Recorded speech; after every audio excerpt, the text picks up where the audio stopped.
Hola Laura, Hola, buenos días, Jordi, ¿cómo estás? muy bien, aquí buenas tardes. Gracias, Jordi. Un gusto saludarte, sentirte y tenerte. Y fíjate que yo soy tu fan.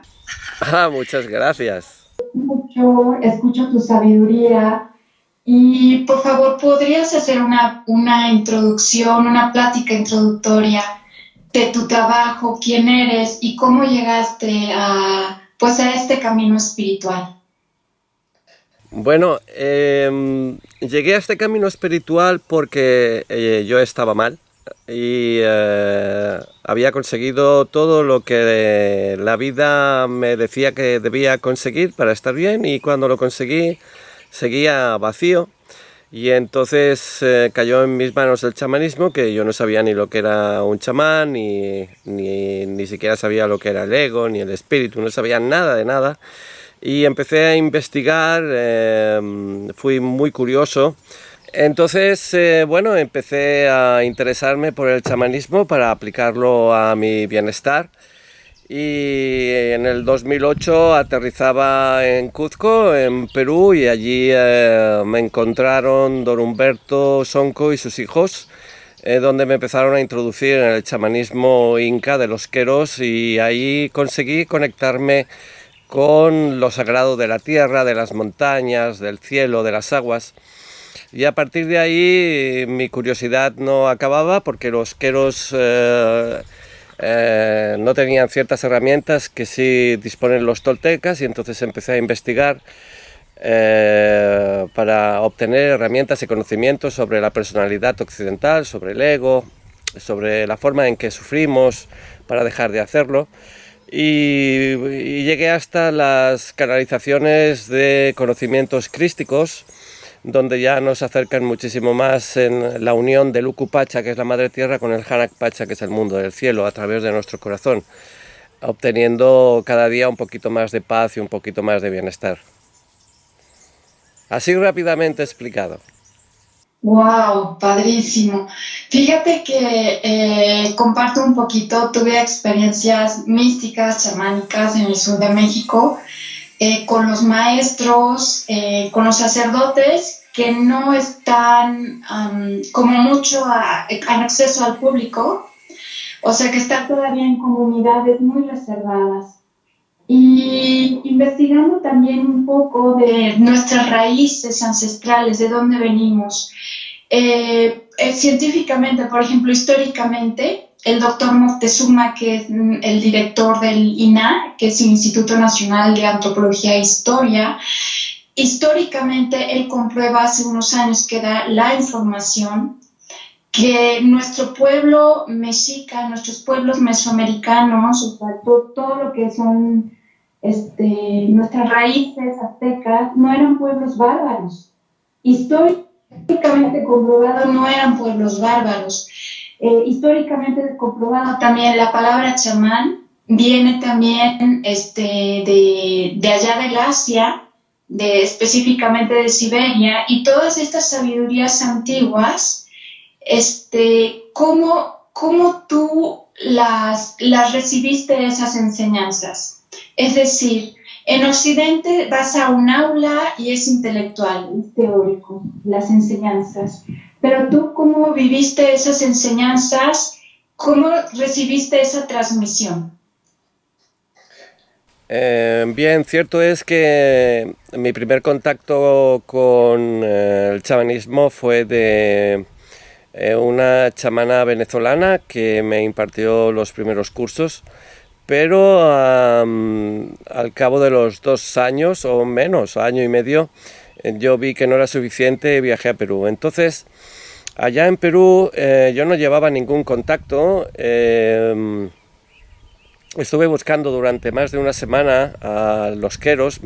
Había oído hablar de un tal Humberto que se mantenía cerrado al turismo, y, y no los encontré. Encontraba chamanes que decían ser queros, pero estaba claro que le buscaban la plata, el turismo espiritual, sí.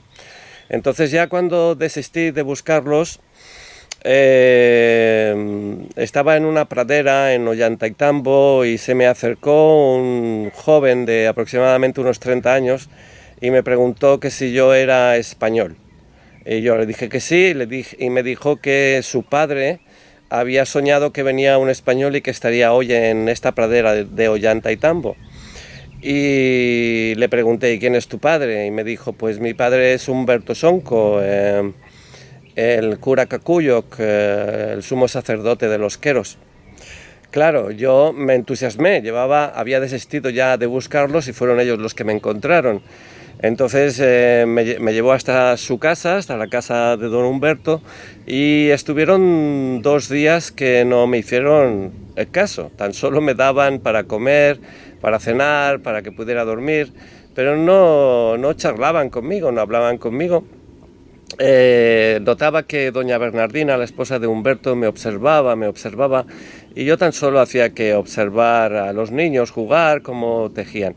A los 2 días, don Humberto se acercó a mí y me preguntó, ¿tú qué es lo que quieres? Y yo le contesté, quiero que me lo enseñes todo, quiero aprender. Él esbozó una sonrisa, se dio la vuelta y esa misma noche yo soñé que caía por un abismo, por un agujero negro profundo, y 3 águilas de color verde bajaban y me cogían e evitaban que cayera al fondo. Al día siguiente, don Humberto me ofreció hacerme un despacho, un carpay, una ceremonia de petición y de ofrenda. Eligieron la transmisión Altu Misayuk, que es la de conexión con el canalizador, con la parte nuestra que canaliza para que los espíritus hablaran a través mío. Y entonces me hicieron esa transmisión, me dieron unos golpes con un gran ala de cóndor en la espalda, y casualmente eran 3 los que me hicieron la iniciación. Esas 3 águilas verdes eran Humberto, Bernardina y Guillermo. Entonces, después de haberme hecho la ceremonia, él hizo una tirada de hojas de coca, que es su oráculo, y esa misma noche me pidió algo insólito.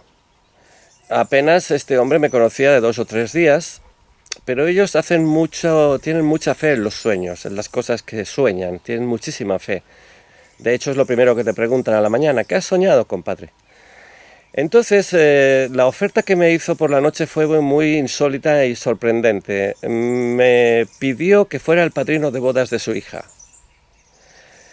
Claro, era sorprendente porque yo no los conocía, ellos tampoco me conocían, y una oferta así tan familiar, ¿verdad?, tan cercana, me sorprendió. Entonces yo, al no conocerlos, me preocupé si tenía que pagar la boda, si tenía que hacer algo especial y que no llegaría a hacerlo.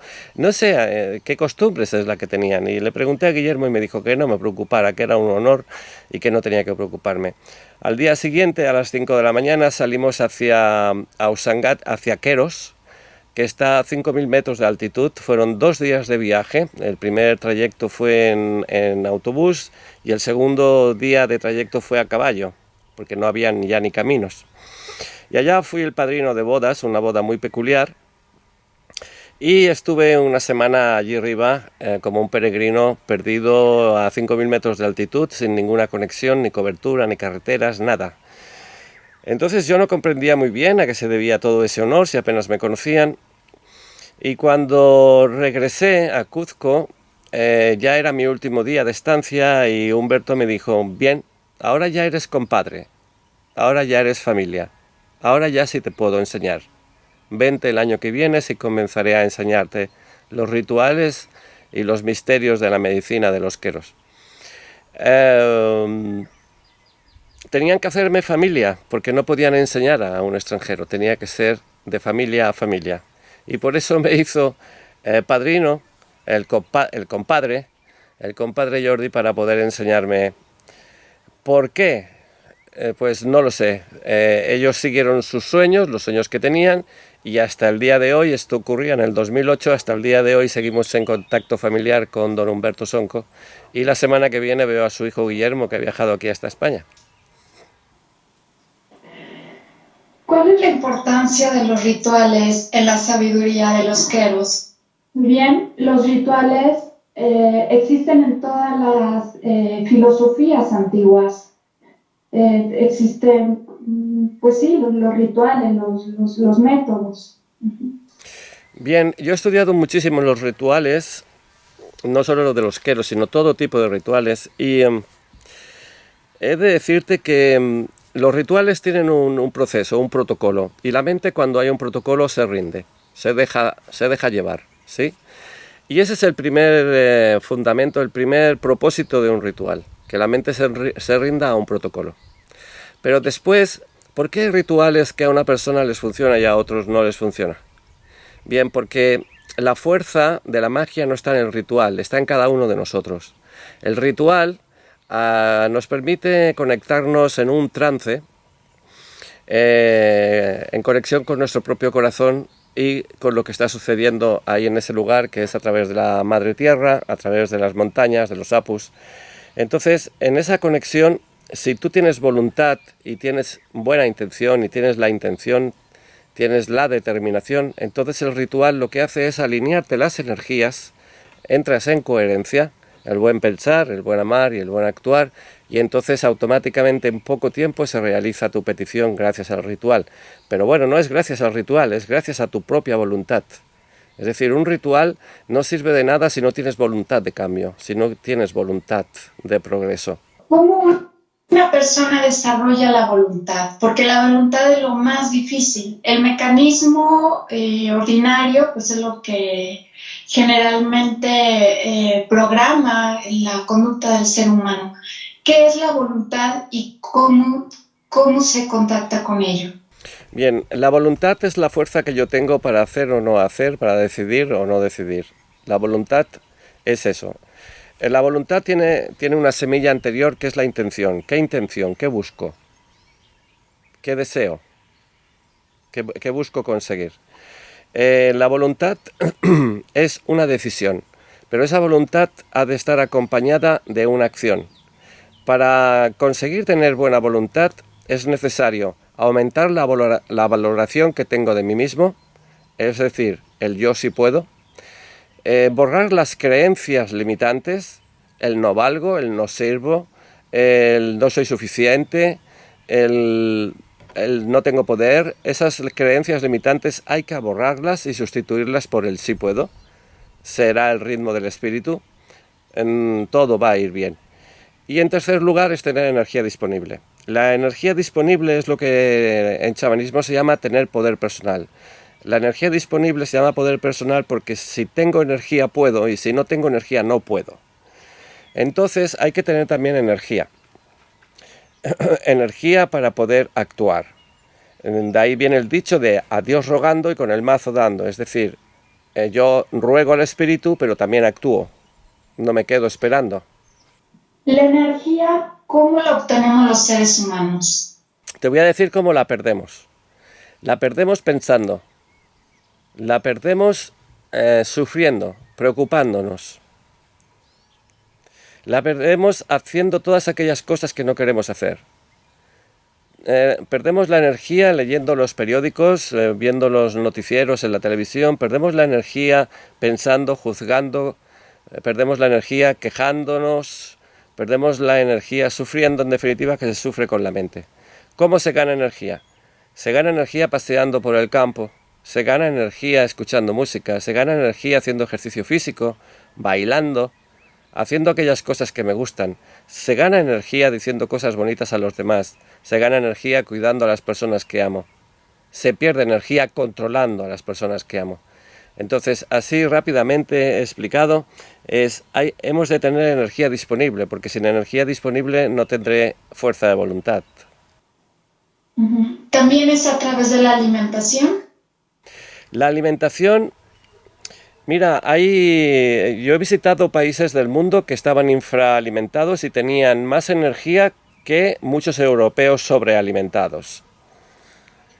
No es una cuestión de alimento. Claro que el alimento es importante para nutrir los músculos, nutrir los órganos, pero no es lo que te da la fuerza de voluntad. Al contrario, excesiva comida, excesivo alimento te quita la voluntad, porque no deja de ser una adicción.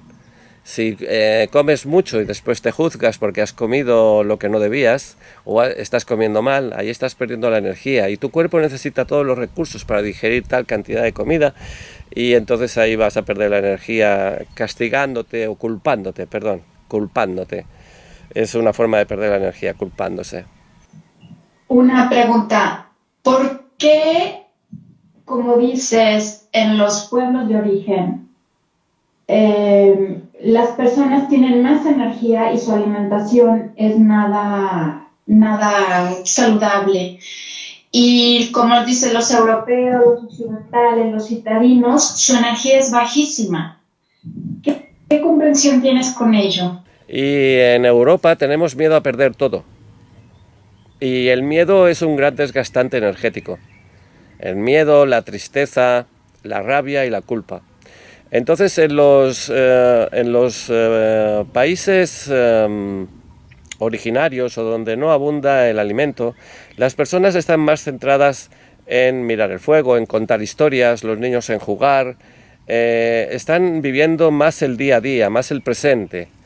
Lastimosamente es que vamos a comer mañana, pero eso les obliga a estar en presencia constante. Entonces eso les hace ganar energía y puedes ver a personas con una alimentación que sería impensable en Europa o en los países desarrollados y los ves con mucha energía, con mucho ánimo de hacer cosas. Y sin embargo puedes observar que aquí las personas estamos sobrealimentadas y no tenemos la fuerza de voluntad que... Yo creo que hay que alimentarse con lo que el cuerpo instintivamente ya te está pidiendo, porque el cuerpo ya instintivamente te pide. Y muchas veces comemos demasiado aquí o nos maltratamos incluso con la alimentación. El contacto con la naturaleza influye de sobremanera, ¿no?, en el desarrollo de la conciencia y en la energía de un ser humano. Por supuesto. Caminar por la naturaleza me descarga de toda la carga eléctrica negativa que pueda tener en mi aura y en mi cuerpo físico. Además tonifica el cuerpo físico y además observando la naturaleza podemos ver que en la naturaleza no hay prisa, el árbol no tiene prisa por crecer, no hay prisa para nada, todo lleva un ritmo, la naturaleza se adaptan. Si hay poca agua, los árboles, las plantas se adaptan o se adormecen, descansan. Es una fuente de inspiración muy fuerte, muy interesante la observación de la naturaleza. La naturaleza es un gran ejemplo de cómo hemos de vivir. Los pájaros, por ejemplo, que ahora al ser primavera hay abundancia de pájaros. Los pájaros solo se preocupan por cantar y ahora por encontrar pareja y hacer un nido y nada más que eso. Y se sienten orgullosos y muy dignos de ser pájaros. No necesitan nada más. Entonces, a través de la pequeña observación del trabajo de las hormigas, de los insectos y cómo funciona la naturaleza, nos da una idea calmada de cómo nos conviene existir en la Tierra. Sí, en experiencia propia yo lo resumo o asiento que es la naturaleza la que ha transformado mi conciencia, mi estado, mis percepciones. Es la naturaleza y los chamanes pues son el aire, son el fuego, son la tierra, son el agua misma que somos los seres humanos. Entonces ahorita que yo estoy en Ciudad Grande, mi energía ha cambiado, ¿verdad? Bueno, por tanta contaminación eléctrica, el agua, la frecuencia es diferente a la que tomamos aquí, al agua de la naturaleza, del cenote, del mar. Es diferente y es por eso la calidad distinta de energía que yo veo, que entro aquí como a una nueva frecuencia, como a un pequeño microondas, llamarlo de alguna manera, lo que diferencia mi energía. Y aquí tengo que trabajar más, cuidar un poco más, tengo que restablecer muchas interconexiones cerebrales e internas para elevar mi energía en la ciudad. Bien, por otro lado, no solo los campos electromagnéticos de la ciudad, sino también el ruido psíquico que hay en una ciudad. Las personas, a través del pensamiento, emitimos también frecuencias magnéticas que los demás captan, porque somos uno. O sea, nuestra mente forma parte de una gran mente y estamos en conexión todos con todos, de ahí el somos uno. Entonces, si desde el individuo está emitiendo ondas de sufrimiento, ondas de preocupación, todo eso va a ser captado por las personas que sean sensibles a captarlo, ¿sí?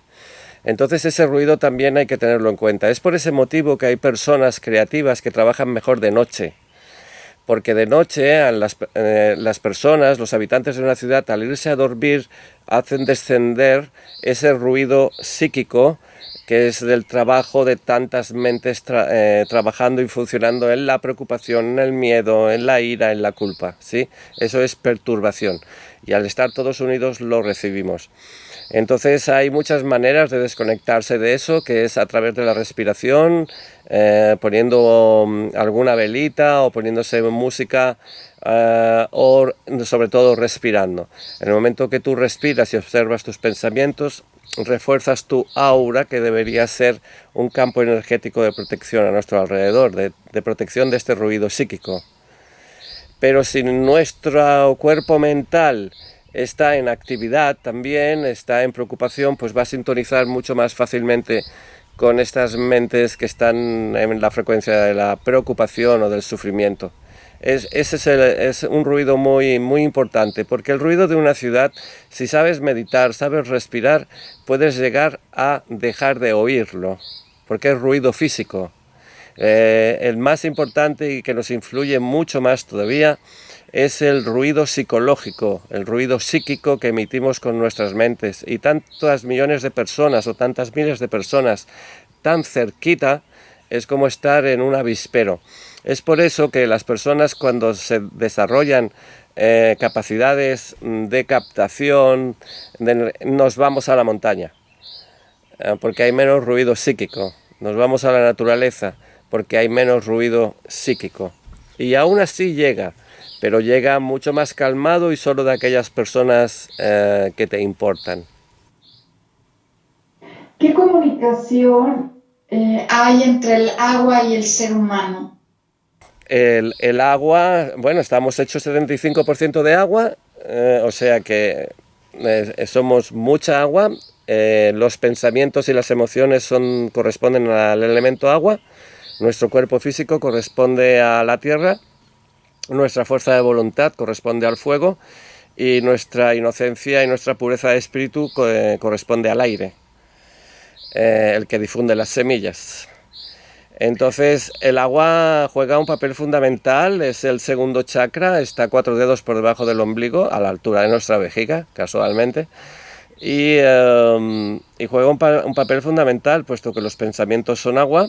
El segundo chakra es el centro de los pensamientos, y también el pensamiento, el cuerpo reacciona a nuestros pensamientos a través de las emociones. Es decir, las emociones es nuestro cuerpo reaccionando a nuestro pensamiento.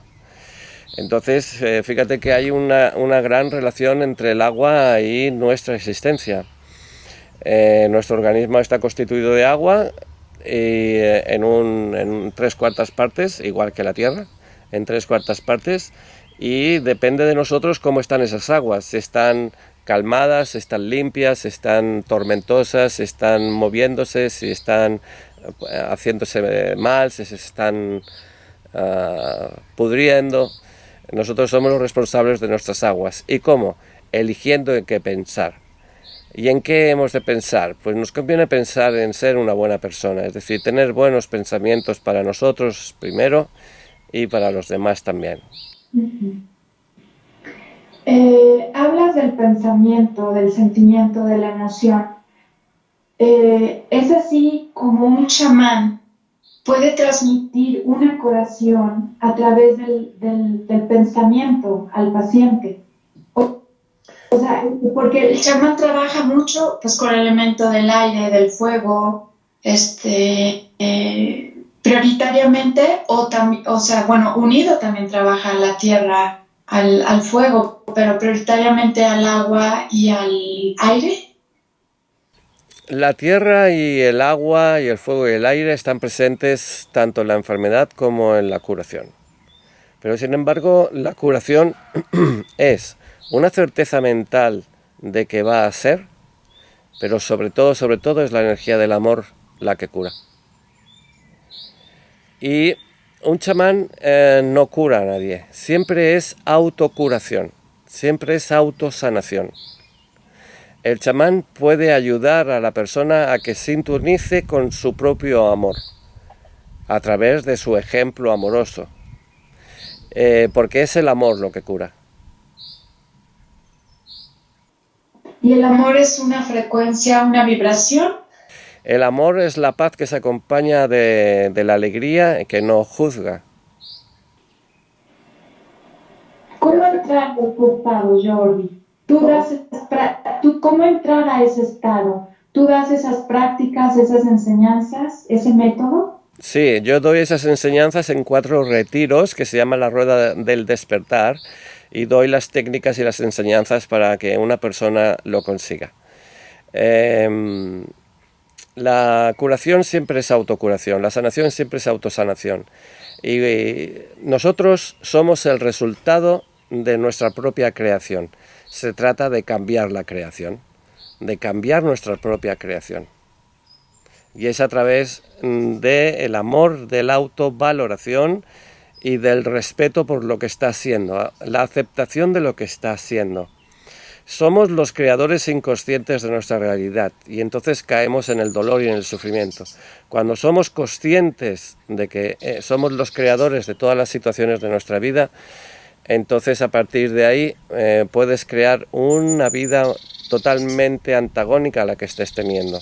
Y todo eso pasa por dejar de ser víctima, dejar de sentirse víctima del espíritu, de los demás, de la familia, del trabajo, del dinero, dejar de sentirse víctima de la sociedad y empezar a hacerse responsable de lo que pienso, de lo que siento.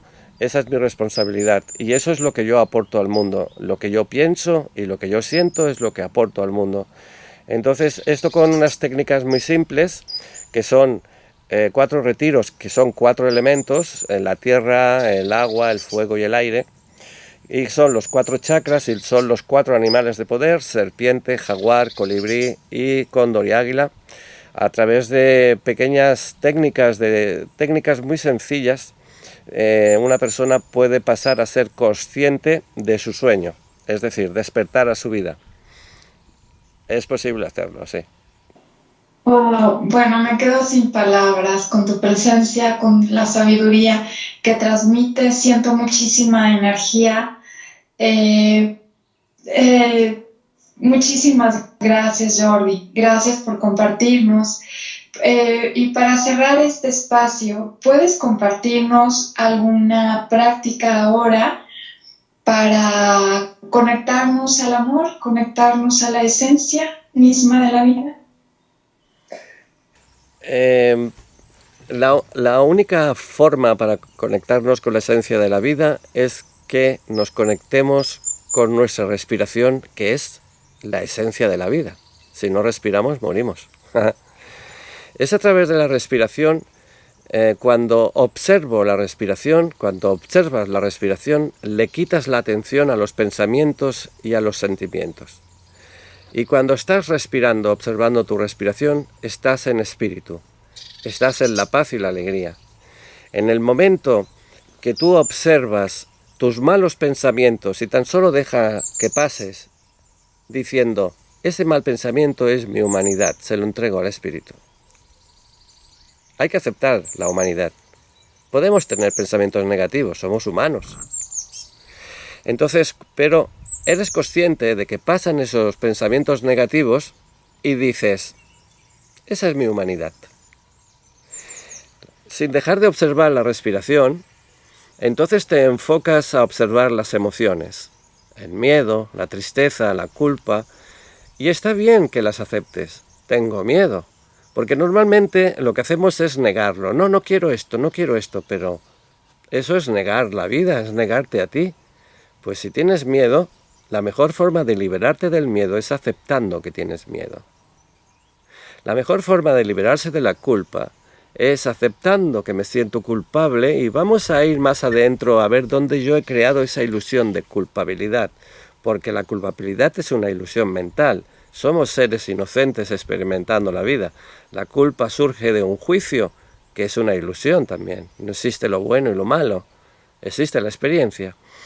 Entonces, para conectarse con la paz, es tan fácil como observar tu propia respiración y permitir que tu humanidad esté presente, ya sea en forma de malos pensamientos, ya sea en forma de emociones que juzgamos como malas, miedo, rabia y tristeza. Entonces, en el momento que llevas unos pocos minutos respirando y permites que tu emoción, miedo, rabia, tristeza o culpa, permites que esté en tu cuerpo y la dejas que esté, enseguida desaparece. Porque ¿qué es lo que quiere la emoción? Quiere que sea vista por ti. Y si tú la miras respirando, ella desaparece. Es una práctica muy simple y al mismo tiempo muy, muy potente. Podría complicarlo con sentir los pies en el suelo, buscar una estrella al corazón de la Madre Tierra que tenemos en el segundo chakra, en el vientre. Hay unas cuantas técnicas un poco más elaboradas, pero es tan simple como respirar. La esencia de la vida es respirar. El corazón late desde la voluntad y la fuerza de nuestro espíritu. La respiración también es automática, pero si tú le pones tu fuerza de voluntad de quiero observar mi vida observando mi respiración, desde ahí resuelves todo tu sufrimiento, observando la respiración.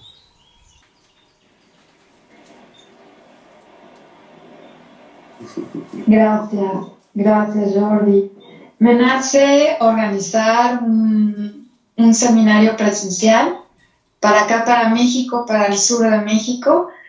Me nace muchísimo, Y como tú dices, la intención, el amor, y quiero que vengas a México.